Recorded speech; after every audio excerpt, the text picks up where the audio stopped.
Hello everybody from the Injisuthi area of KwaZulu-Natal in South Africa. Today I'm off on a hike with my wife Emily. We're actually on holiday and she loves doing the hiking thing as much as I do.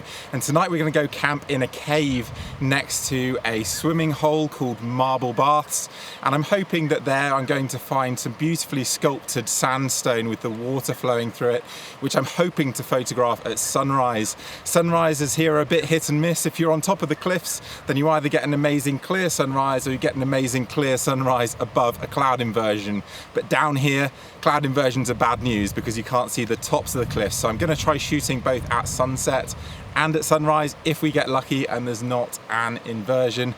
And I'll do the usual thing, talking you through compositions, explaining my thought processes, and hopefully getting some fantastic images.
So that's the swimming done, and this place is incredible. It's like a water park in the mountains, and whilst the water is incredibly cold, it was definitely worth doing that over the photography. I love photography and I do it whenever I have good opportunities, but it doesn't always take priority, and especially not when you come to a unique place like this. I'd rather have the fun and have the experiences, and that's actually why I enjoy photography so much, because the photos remind me of those experiences. But I am going to take some photos, and we're in an amazing place for it because I'm now stood on a platform which, when the water is higher, the water's sculpted out these little pools, so they're going to make good foreground elements. Then there's also this main flow of water to my right hand side here, so plenty to shoot. So I'm going to dip behind the camera and talk you through it. So this is the platform that you can see has been formed by the river being much higher over time, and it's made these incredible pools, and particularly these two on the left hand side here, you can just see they're reflecting that buttress. So if I pan up, you see how you could turn that into a portrait frame, or maybe even a landscape frame, something like this with a bit more vertical height in there. I think that could work pretty nicely. So I'll probably try that. And then obviously there's the potential to just shoot the water itself or the flowing water, but leaving out these boulders. So that's the kind of stopping point, if you like, for where I would explore. So if I just walk over here, so you can see how that water flows up towards the mountain at the back. And I think as I get closer and lower and again shoot portrait, I think you can imagine how you can turn that into an interesting composition. One of the challenges you certainly have here though is with shutter speed, because the water there is very white. It's producing a lot of foam, and so to use a very long shutter speed, it would just reduce all of the texture in the water. So I think it's going to take something like a tenth or a fifth of a second, something like that, to give the water a bit of motion and consistency, but not turn it into just complete mist. So I'm going to try both of those ideas, I think, and actually the buttress looks pretty cool right now, so I'm going to set up to take some photos. So apologies for the mic issues there. Unfortunately, whilst I talk through all these variations on this composition, I do have that same mic issue, which I only realised when I got home. So hopefully you can stay the course, because I think it's quite an interesting video. So starting with this image, I love these cascades running down into the bottom left of the image, these three repeating shapes. I think that's really ideal. But the mountain's a little obscured and there's a lot of contrast in that sky, a bit too much contrast. And I think where I moved on to was slightly better compositionally as well. I think this composition will work quite well, in part because I have a nice area there of water that isn't full of this bubbling white foam. So I think that's going to create some much better texture when I drag the shutter. And obviously I have a bit more width here than you can see on your screen. So this is the finished photo as an exposure bracket. So I'm only a couple of feet further back from the previous image here, but you can see that the water calms down just a little bit, so we can see that we have this clear blue water. And I think the third of a second shutter speed is about right to get some detail, but also some motion into the water. There's a really nice skyscape. There's even a little bit of a warm colour coming through, filtering through some of the clouds. So I think that's just a big improvement upon the previous image, where aside from the mountain being hidden, you also had a sky that was just too contrasty. So if I compare the two side by side, hopefully you come to the same conclusion as me, although some of you may well prefer that first image. So again, for this image, it probably works best in portrait mode, and the camera position now is pretty critical. I've got it exactly where I want it to be, both to reflect the buttress up there, but also to leave this tree out on the right-hand side, and then just to give enough space around the pool in the foreground. So that means that I need to be the right position, sort of forward and back, because obviously as I move the camera back and forward, I can control the size of that foreground pool, and down and up is obviously to control the reflection there. So a 4:5 crop here I think is going to work beautifully. I ended up cropping most of the images you're going to see to more like a 5:7 ratio, because losing space from the top and bottom of the images just proved to be quite tricky. I really love this composition. I think it fits together really nicely. And I'm glad that I solved this problem fairly early on, because actually the light was incredible later on, as you're going to see. So I repeated this exact composition. But I think what does make this image special is the color palettes, and how the foreground colors are very much reflected in the sky above. So there's this lovely synergy of both tone and color running through the image. The only drawback being that green hillside, which I have desaturated, but I guess I'll just have to tolerate that. Now that I've rotated the camera around, the question is, does this work in portrait? And I think it does. I think I need to get just slightly further back, not so low as to get the mountain clipping in that bottom pool there. but bringing in this pool on the right and of course that all-important tree. And again, I think this is going to end up as a 4x5 crop, but this time in landscape format. This shoot was pretty unusual in that the scene mostly lent itself to shooting in a portrait format when usually I prefer to shoot in landscape. I do think that this landscape composition works fairly well. There's a nice distribution of pools at the bottom of the frame, although maybe there could have been an extra pool on the right or a larger pool on the right just to really nicely balance it. And I've included this additional tree, which I think is actually a really nice secondary subject to the backdrop there. But the reason that I wasn't shooting much in landscape was I just felt that the hill on the left hand side was too dominating of the rest of the image, and of course the wider you shoot, the more that hill becomes a problem. So I think it was probably the right decision to focus mostly on portrait images, but at the same time I wish I'd tried the landscape format a little bit more. I've moved a little bit further back now, and unfortunately I can't quite get this in a single 16:9 frame, but you can see my composition there now, this time using this foreground pool with a slightly longer shutter speed just to smooth that water texture. And I'm going to crop to make sure that the rock on the left there isn't included in the image.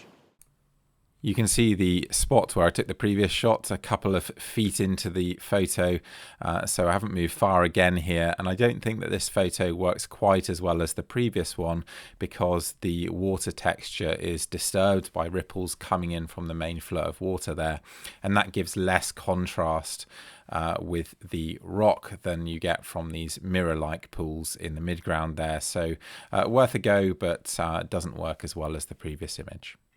This more abstract version is also worth trying, so this time just focusing on that reflection with a hint of the water coming in at the background there.